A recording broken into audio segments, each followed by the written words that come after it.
সবাই হঠাৎ করে শুনবে কে যেন একজন কোথাও বলতেছে, কোন এক পাশে দিয়া শোনা যাইতেছে একটা আওয়াজ, ইয়া রব্বি উম্মতি উম্মতি, আয় আল্লাহ আমার উম্মতকে বাঁচান, আমার উম্মতকে বাঁচান, আমার উম্মতকে।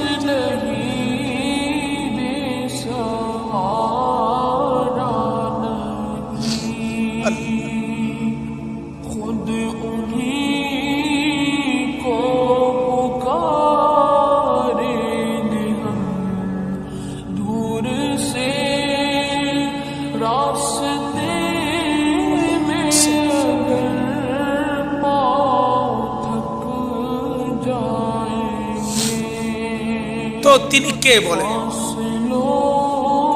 যিনি একজন শুধু বলবেন আয় আল্লাহ আমার উম্মতকে বাঁচান, তিনি কে বলে? মুহাম্মদ।